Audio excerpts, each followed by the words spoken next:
When Daniel closed his eyes for the last time, he expected darkness, but instead, he opened them to a light so pure and peaceful, it pierced through his soul.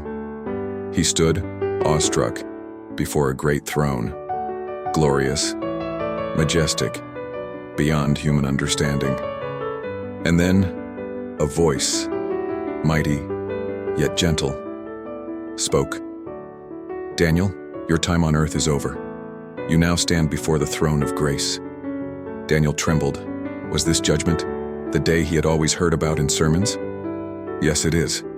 The voice continued as though reading his thoughts. "But because I am merciful, I will give you a final opportunity.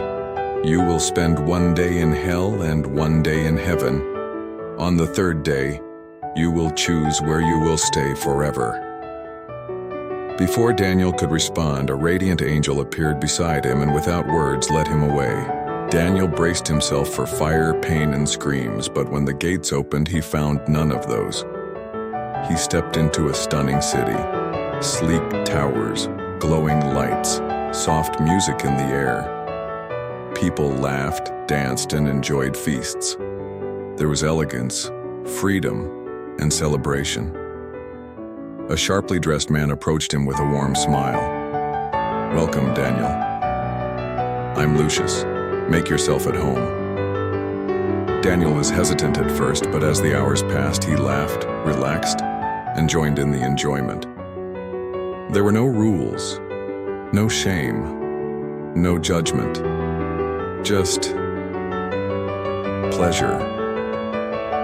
"This isn't what I was taught," Daniel whispered to himself. "We get that a lot." Lucius chuckled. As the next day, Daniel was led to heaven. It was different. The air was thick with purity. Worship echoed through golden fields. People sang not for entertainment, but in adoration. There were no feasts, no flashy parties, but peace reigned. Joy radiated from every face, not loud, but deep. "This is beautiful," Daniel said, "but quiet."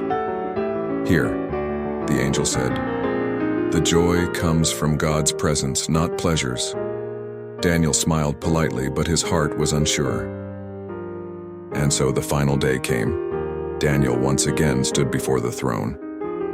"Now, Daniel," said the voice, "choose your eternity." He hesitated. He remembered the laughter in hell, the food, the freedom. Heaven was holy, but solemn. "Lord, I choose hell." The voice did not argue. It only said, "So be it." Daniel returned. But what once was beautiful now faded into ash. The skies darkened, the buildings decayed. Laughter turned to screaming. The same people who once smiled now wept and wailed. Lucius stood before him, but now twisted, cruel, monstrous. What is this deiner?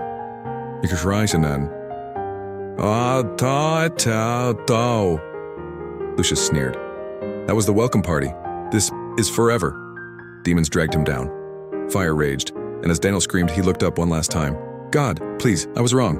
But the voice only echoed. "You chose freely."